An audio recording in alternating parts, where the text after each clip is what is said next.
दोस्तों, आज के सेशन में हम लोग जानेंगे सिख संप्रदाय के बारे में। सिख संप्रदाय से विभिन्न प्रतियोगिता परीक्षा में प्रश्न आते हैं। आइए देखते हैं। लेकिन दोस्तों, इससे पहले मेरे चैनल को सब्सक्राइब कर ले, बेल आइकन को दबा दे ताकि आने वाली वीडियो की जानकारी मिल जाए। दोस्तों, सिख संप्रदाय की स्थापना गुरु नानक देव ने की थी। याद रखिएगा, गुरु नानक देव ने की थी, अर्थात यह पहले गुरु माने जाते हैं। इनका जन्म तलवंडी में हुआ था, जिसको नानक साहब के नाम से भी जानते हैं। याद रखिएगा, इनका जन्म तलवंडी में हुआ था। तलवंडी को नानक साहब के नाम से भी जानते हैं। यह वर्तमान में पाकिस्तान में है। याद रखिएगा, वर्तमान में पाकिस्तान में है। गुरु नानक देव के पिता का नाम कल्याण बेदी था, कल्याण बेदी। और इनके माता का नाम माता तृप्ता था, माता तृप्ता। दोस्तों, गुरु नानक का जन्म हिंदू खत्रिय परिवार में हुआ था। गुरु नानक बाबा फरीद से बहुत ज़्यादा प्रभावित थे, बाबा फरीद से बहुत ज़्यादा प्रभावित थे। इन्होंने सिख संप्रदाय की स्थापना की। याद रखिएगा, धर्म प्रचार के लिए संगत की स्थापना की। याद रखिएगा, संगत और पंगत की स्थापना की। और लंगर व्यवस्था की शुरुआत भी गुरु नानक देव जी ने की थी। याद रखिएगा। और गुरु नानक देव जी एक बार मुस्लिम सूफी संतों के साथ मक्का की भी यात्रा की थी। सवाल पूछा जाता है, मक्का की भी यात्रा की थी। याद रखिएगा, गुरु नानक देव ने अवतारवाद, कर्मकांड, आडंबरवाद का विरोध किया था।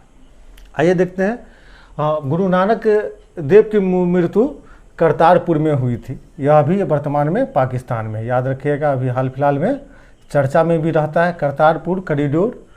तो इनकी मृत्यु करतारपुर में हुई थी। अगला है गुरु अंगद। गुरु अंगद सिख संप्रदाय के दूसरे गुरु थे। प्रथम गुरु नानक थे और दूसरे अंगद। अंगद गुरु नानक देव के शिष्य थे। याद रखिएगा, इन्होंने सबसे महत्वपूर्ण कार्य किया, गुरुमुखी लिपि की शुरुआत की। गुरु अंगद ने गुरुमुखी लिपि की शुरुआत की। हुमायूं से पंजाब में मुलाकात की थी। याद रखिए, यह भी पूछता है। और गुरु नानक देव द्वारा जो लंगर व्यवस्था शुरू की गई थी उसको अस्थायी बना दिया। तो एक बार और देख लेते हैं। गुरु अंगद लेहना नाम से जाने जाते हैं। याद रखिएगा, गुरु अंगद लेहना नाम से जाने जाते हैं। ये गुरु नानक के शिष्य थे। गुरुमुखी लिपि की शुरुआत की। हुमायूं से पंजाब में मुलाकात की थी। लंगर व्यवस्था को अस्थायी बना दिया। यद्यपि लंगर व्यवस्था की शुरुआत गुरु नानक द्वारा की गई थी, लेकिन गुरु अंगद ने उसको अस्थायी बना दिया। तीसरे गुरु हैं गुरु अमरदास।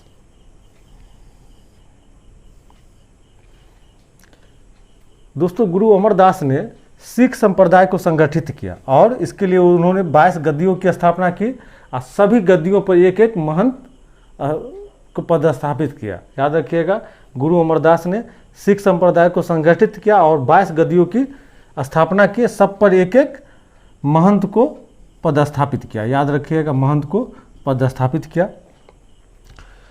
अकबर ने गुरु अमरदास से मुलाकात की थी। मुलाकात का परिणाम यह हुआ कि अकबर ने अमरदास के शिष्यों के लिए तीर्थ यात्रा करके समाप्ति कर दी। याद रखिएगा, अकबर ने गुरु अमरदास की पुत्री बीबी भानी को कई गांव दान दिए। दोस्तों, गुरु अमरदास वैष्णव संप्रदाय से पहले जुड़े हुए थे। याद रखिएगा, वैष्णव संप्रदाय से जुड़े हुए थे।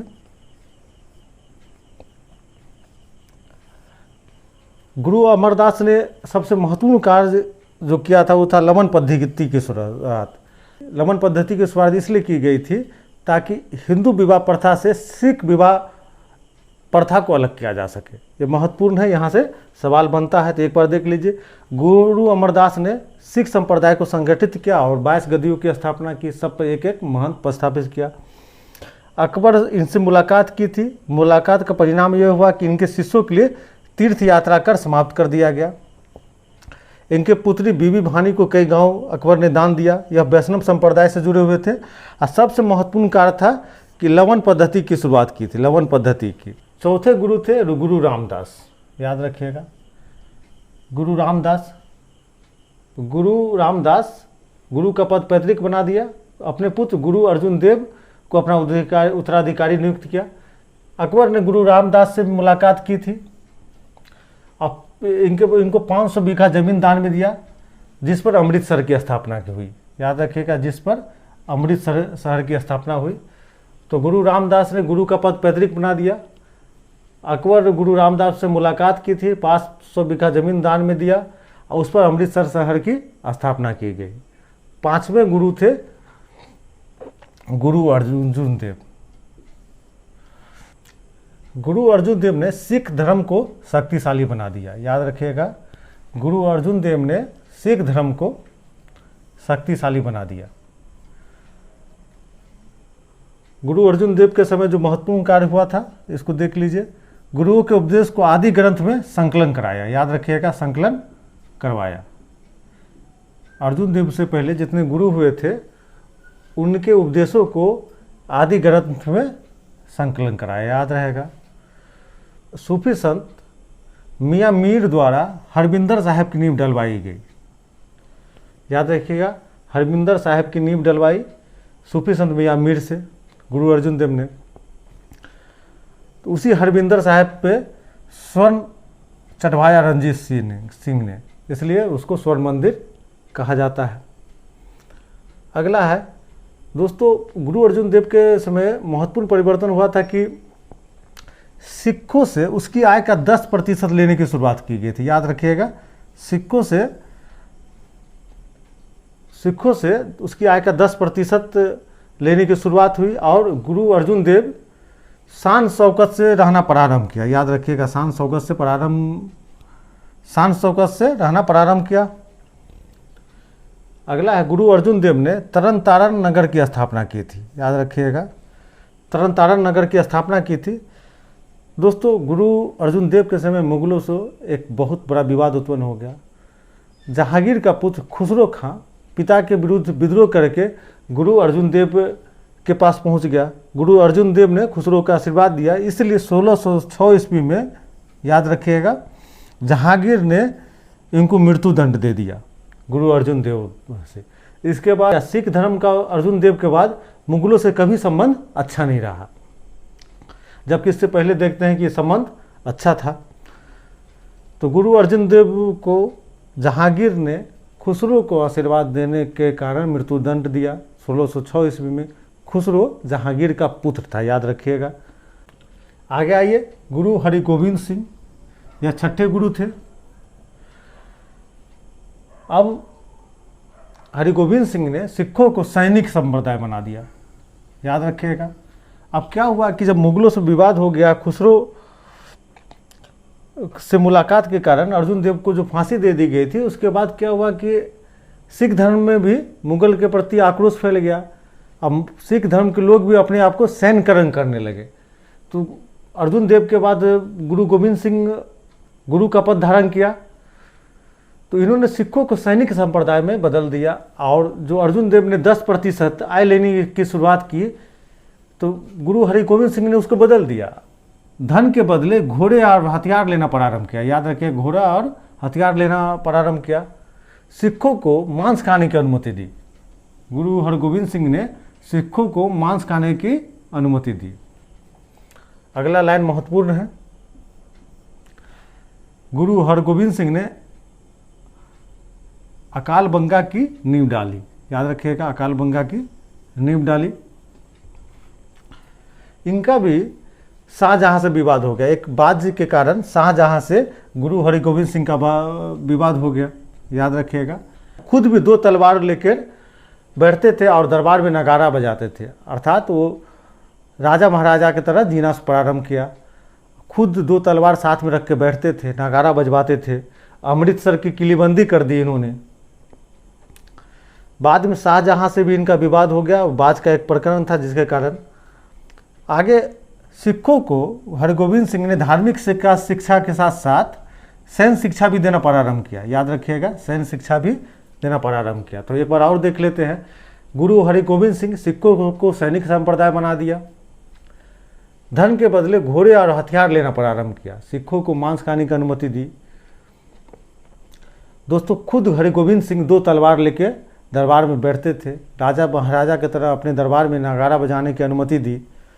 उसके अलावा अमृतसर को किलेबंदी कर दी, याद रखिएगा, और तख्त अकालबंगा की नींव डाली।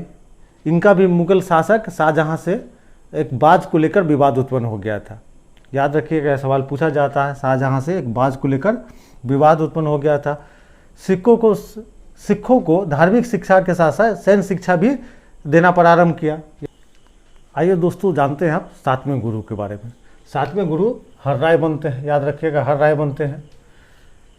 इनका गुरु पद का कार्यकाल 645 से 661 ईस्वी तक रहता है, याद रखिएगा, 645 से 661 ईस्वी तक रहता है।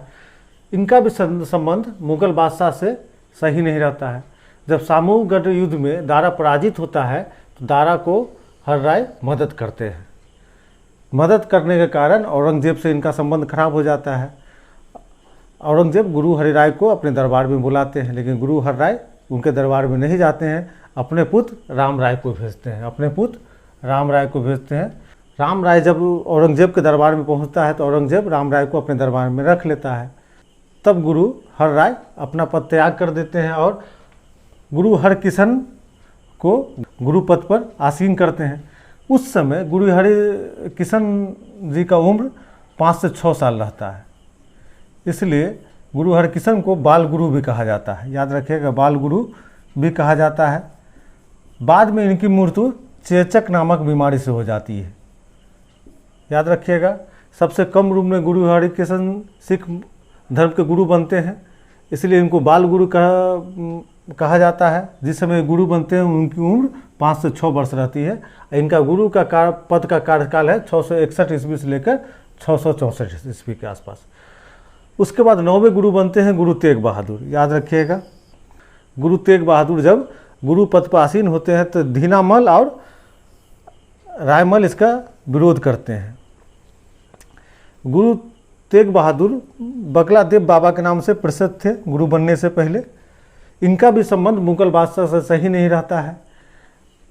गुरु तेग बहादुर औरंगजेब की धार्मिक नीति का विरोध करते हैं। औरंगजेब कश्मीर में ज़बरदस्ती हिंदू को मुसलमान बनाने का प्रयास करते हैं, जिसका गुरु तेग बहादुर विरोध करते हैं। उसके बाद औरंगजेब से इनका संबंध खराब हो जाता है। औरंगजेब बाद में इनको बंदी बनाकर इस्लाम धर्म स्वीकार करने के लिए कहता है, तब गुरु तेग बहादुर अस्वीकार कर देते हैं, इस्लाम धर्म स्वीकार नहीं करते हैं।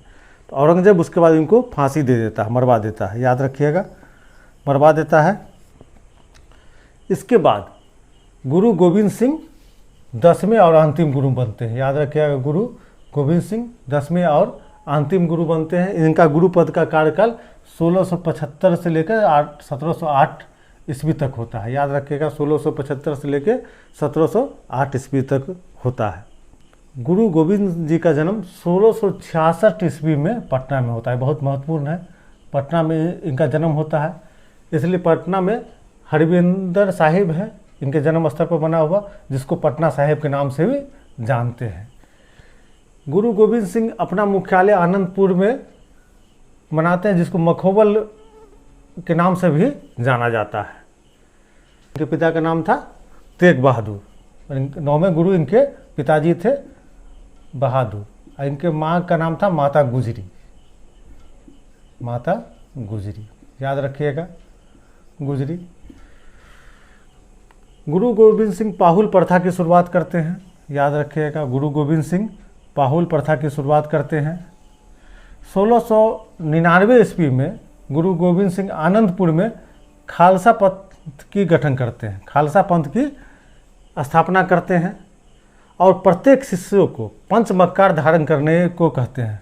प्रत्येक अनुयायी को पंचमक्कार धारण करने को कहते हैं। पंचमक्कार अर्थात केस, कंघा, करा, कक्ष और कृपाल। एक बार और सुन लीजिए, केस, कंघा, करा, कक्ष और कृपाल, ये पंचमक्कार है जिसको धारण करने के लिए गुरु गोविंद सिंह अपने अनुयायी को बोलते हैं और सिंह की उपाधि धारण करते हैं।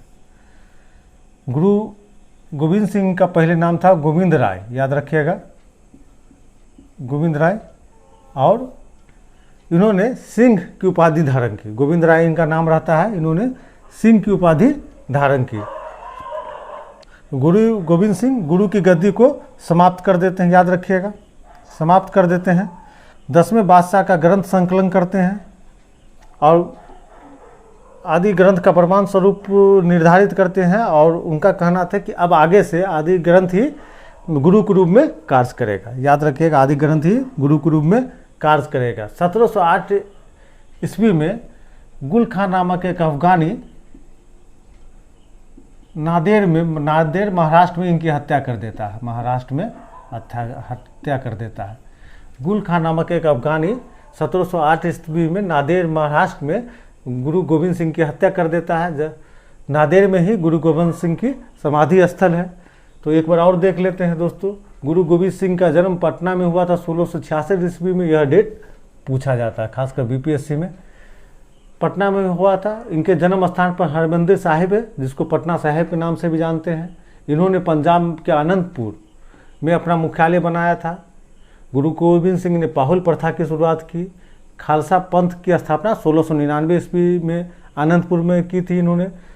प्रत्येक शिष्यों को पंचमंकार धारण करने को कहते हैं। पंचमंकार है केश, कंघा, करा, कक्ष और कृपाल। इनका पहले नाम था गोविंद राय, बाद में सिंह की उपाधि धारण करते हैं। अपने शिष्यों को भी कहते हैं कि सिंह की उपाधि धारण करो। गुरु की गद्दी को समाप्त कर देते हैं और कहते हैं कि आगे से आदि ग्रंथ ही गुरु के रूप में कार्य करेगा। 1708 ईस्वी में इनकी हत्या कर दी जाती है गुल खान नामक एक अफगान द्वारा। नादेर महाराष्ट्र में, नादेर में इनकी समाधि स्थल है। बाज बहादुर से लेकर सिख राज के बारे में हम लोग अगले वीडियो में बात करेंगे। तब तक के लिए अपना ख्याल रखिए। बहुत बहुत धन्यवाद।